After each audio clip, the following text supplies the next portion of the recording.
Salut tout le monde, c'est Ryotano Salut à toutes et à tous, c'est L'ami Shinji. de la capsule corp, c'est dire La capsule corps, c'est Brogo.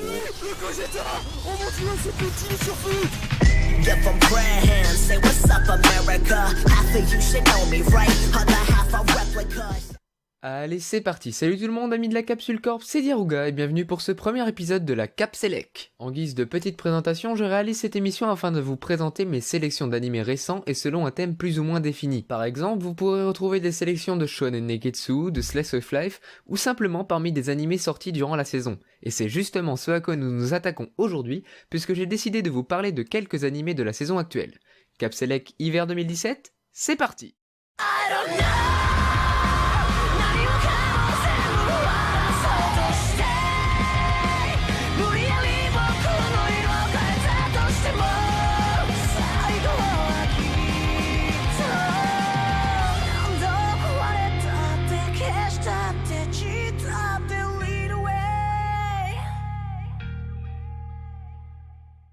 Waouh, quel engouement! Franchement, je suis impressionné. Ah, t'es là toi? Eh bordel. Bon, pour ceux qui ne la connaissent pas, je vous présente la petite voix. Elle m'accompagne pendant mes émissions, mais je vous préviens tout de suite, elle me troll plus qu'autre chose. Eh, non, mais c'est même pas vrai d'abord. J'apporte aussi mon avis et j'aime juste bien te contredire. Non, mais franchement, moi, me moquer de toi? N'importe quoi. Ouais, on verra bien. Enfin bref, trêve d'égarement, on attaque tout de suite l'émission avec quelques nouveautés du moment. Connaissez-vous le jeu mobile Chain Chronicle? Personnellement, j'en avais encore jamais entendu parler, jusqu'à ce que je fasse la découverte d'un animé à son effigie. Un animé sur l'histoire d'un jeu mobile? À quand une adaptation de Dokkan Battle?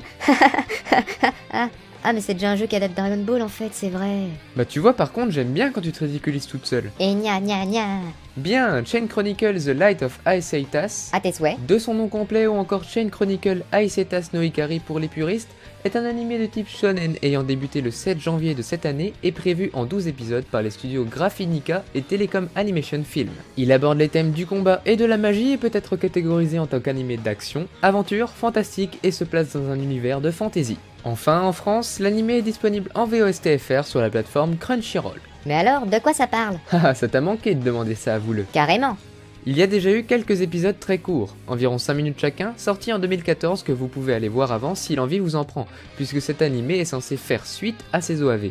Cependant, rassurez-vous, j'ai commencé la série sans les voir, et je n'ai pas trouvé ça non plus extrêmement dérangeant. On y suit les aventures de Yuri et son groupe qui, après avoir réuni une gigantesque armée, cherchent à renverser le souverain du royaume appelé le Roi Sombre ou Kuro no O en japonais. Mais ils subiront un échec cuisant malgré leurs efforts et seront contraints de battre en retraite. Le Chain Chronicle sera alors scindé en deux.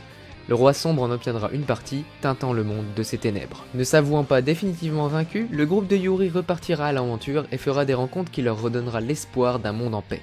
Voilà pour ce qui est du speech global. J'ai bien aimé retrouver un animé au combat épique et dans un univers fantasy, même si j'avoue qu'on en voit de plus en plus ces derniers temps. Je trouve les combats dynamiques, les effets à l'écran sont cool et la bande son accompagne bien l'action. Développer un jeu mobile et son univers par le biais d'une série d'animation me semble être, du moins pour le moment, une très bonne idée. N'attendez pas non plus un développement ultra complexe, mais si vous cherchez un animé dynamique et avec pas mal de bastons, vous pouvez y aller. Oula, je lis tes notes, on change complètement de registre là. En effet, il en faut pour tous les goûts. On change radicalement de thématique pour ce deuxième animé puisque je vais vous parler de Fuka. Fuka est à la base écrit et dessiné par Koji Seo et prépublié dans le Weekly Shonen Jump chez Kodansha au Japon. Son adaptation animée a débuté le 6 janvier 2017, prévu en 12 épisodes et produit par le studio Diomedea. C'est un animé qui suit les thèmes de la musique, du quotidien ou encore du triangle amoureux et qui se catégorise en tant que comédie, drame, romance, school life ou encore slice of life. Tranche de vie pour les anglophobes.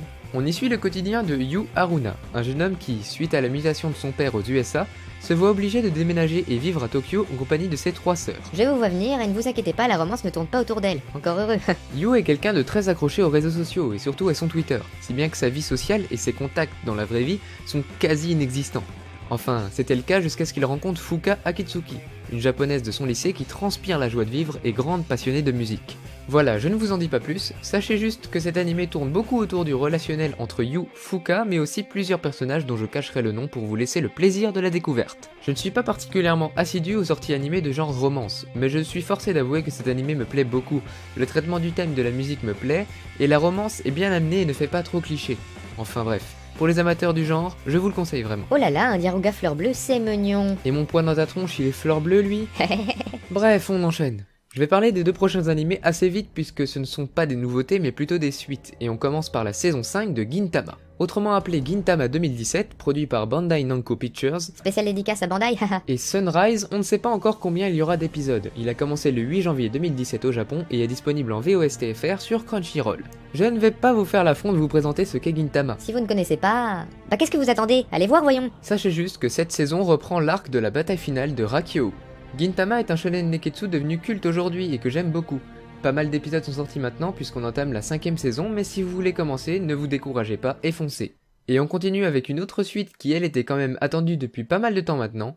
Il s'agit bien sûr de la saison 2 de Blue Exorcist ou Aono Exorcist. Portant le nom de Blue Exorcist Kyoto Saga, cette saison a commencé le 6 janvier de cette année et comptera 12 épisodes. Soit la moitié du nombre d'épisodes de la saison 1. Elle est toujours animée par le studio A1 Pictures et est disponible sur la plateforme ADN en VOSTFR. Bon, là encore, je ne vais pas forcément détailler ce qu'est Blue Exorcist, peut-être dans une future vidéo plus ciblée où je parlerai du manga. Cette saison reprend la trame du manga originel tout en oubliant ce qui s'est passé dans les hors-séries de la première saison.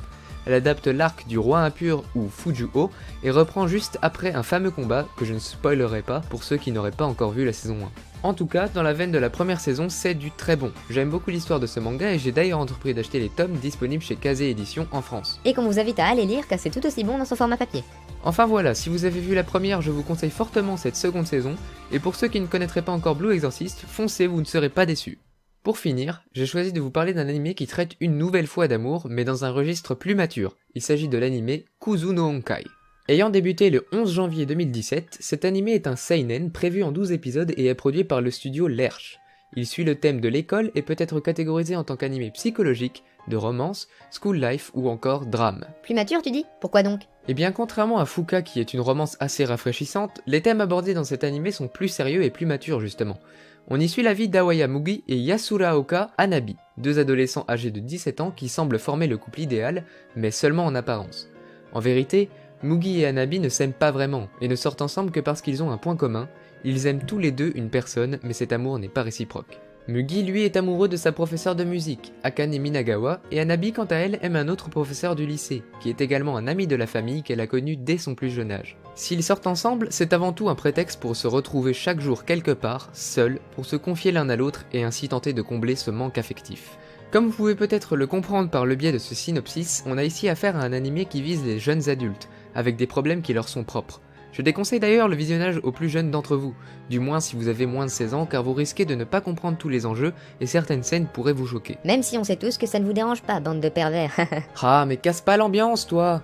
C'est un animé qui me plaît encore une fois beaucoup. Il a un rythme beaucoup plus calme que les précédents et ne va pas vraiment dans l'humour pour prioriser le sujet sérieux de l'histoire. On y retrouve des problèmes de cœur que pourrait connaître n'importe quel jeune adulte aujourd'hui, ce qui pousse le spectateur à réfléchir. Gros big up à l'animation également que je trouve vraiment très belle, couplée à des OST discrets mais très bons également. Et j'aime beaucoup l'opening mais je préfère encore plus l'ending, je l'adore. Enfin voilà pour ce qui est de ma sélection de la saison hiver 2017, en espérant qu'elle vous a plu et qu'elle vous a peut-être fait découvrir des choses. Je voulais parler des films d'animation et animés que j'attends vraiment cette année, mais je pense que ça fera l'objet d'une vidéo entière. En tout cas, si vous aimez le concept, n'oubliez pas de liker un maximum cette vidéo pour m'aider à bien la référencer, et à commenter pour me parler d'animés, de ce qui vous plaît et déplaît dans cette saison, les animés que vous aimeriez voir en vidéo, etc. N'hésitez pas également à vous abonner à la chaîne pour ne rien manquer des futures vidéos, que ce soit celles sur les mangas mais également de tout le staff de la Capsule Corp. Il y a pas mal de choses à voir, alors foncez! Voilà, quant à moi je m'en vais regarder des animés, toujours fidèle à moi-même. Ciao tout le monde, c'était Diroga. Et la petite voix. Enjoy Power! Salut! Et ben en tout cas je suis content que tu reprennes les vidéos sur les animés. Je vais pouvoir t'épauler. Ouais, fais gaffe à toi, hein.